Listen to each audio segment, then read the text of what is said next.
교회가 무엇이냐? 교회, 성경에서 교회는 무엇이라고 말씀하십니까? 왜 이렇게 했을까요?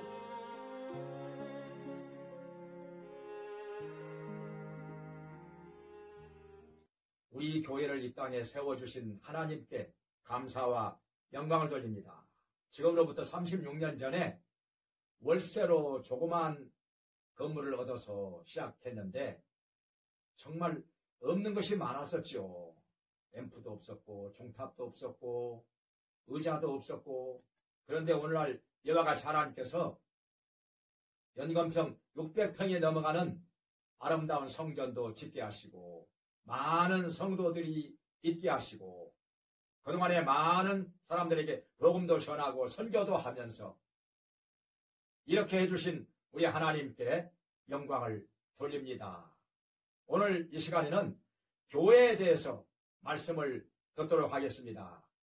교회, 성경에서 교회는 무엇이라고 말씀하십니까? 그리스도의 몸이라고 말씀하십니다. 왜 이렇게 했을까요? 자, 여기에 대해서 성경에서 우리에게 말씀하시는 말을 생각을 해보도록 하겠습니다. 무엇보다 먼저 교회가 무엇이냐? 구원받은 성도들의 모임이라고 하는 것입니다.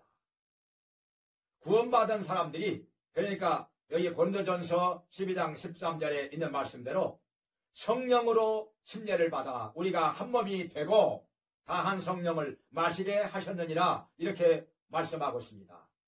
성령으로 침례를 받아서, 그러니까 복음을 듣고 예수님을 믿어 구원 얻은 사람들이 모여서 교회를 이룬다고 하는 것입니다. 그러니까 교회는 건물이 아닙니다. 구원받은 성도들입니다. 그러니까 교회 짓는다, 이렇게 말하면 오해를 불러일으킬 수가 있는 것입니다. 건물이 중요한 것이 아니라 건물 안에서 하나님께 예배드리고 하나님을 섬기는 성도들이 중요한 것입니다. 교회가 성도들의 모임이기 때문입니다. 그러면은 교회를 성경에서 무엇이라고 하느냐? 그리스도의 몸이라고 말씀을 하십니다. 말씀하시기를 내가 이 반석 위에 내 교회를 세우리니 음부의 권세가 해하지 못하리라고 말씀하셨습니다. 교회는 예수님께서 세우신 것입니다. 예수님께서 우리를 은혜로 구원하시기 때문인 것입니다. 또 교회를 그리스도의 몸이라고 했는데 왜 그렇게 말씀하셨느냐?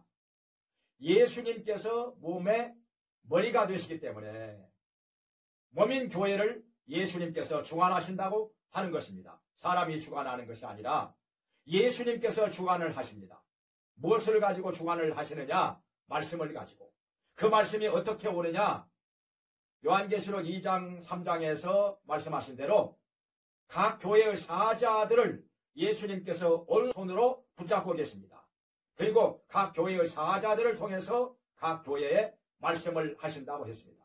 에베소 교회의 사자에게 편지하기를, 서머나 교회의 사자에게 편지하기를, 빌라델비아 교회의 사자에게 편지하기를, 각 교회의 목회자를 통해서 그를 오른손으로 붙잡고 계시면서 그를 통해서 교회에 말씀을 하신다는 것입니다. 그러니까 목회자를 통해서 하나님께서 주시는 말씀을 들어야 하는 것입니다. 그래야 올바른 신앙생활이 되고 올바른 교회생활이 되는 것입니다. 그리고 우리 성도들은 그 몸의 지체라고 말씀했습니다. 여러 지체들이 있죠. 손이 있고 발이 있고 눈이 있고 귀가 있고 코가 있고 입이 있고 여러 지체들이 있는데 지체는 몸에 붙어 있어야 한다는 것입니다. 몸에 붙어 있어야 힘을 공급받고 자라게 되는 것입니다. 그리고 자기의 역할과 기능을 수행하게 되는 것입니다. 몸에서 떨어져 나가는 지체는 바로 죽는 것입니다. 썩어버리는 것입니다. 쓸모가 없습니다. 그리고 또 지체는 각 지체마다 은사가 다르고 역할이 다릅니다. 다 같을 수가 없습니다. 그런데 다 귀한 것입니다. 다 필요한 것입니다. 쓸데없다 말할 수가 없는 것입니다. 그리고 지체와 지체는 몸을 중심으로 하나가 되어서 서로 협력을 해야 하는 것입니다. 그래야 몸이 원활하게 움직이고 자기의 역할을 감당할 수가 있게 되는 것입니다. 그래서 우리는 몸을 중심으로 하나가 되어서 서로 귀히 여기고 사랑하면서 협력하면서 몸된 교회를 그리스도 안에서 세워 나가야 할 것입니다.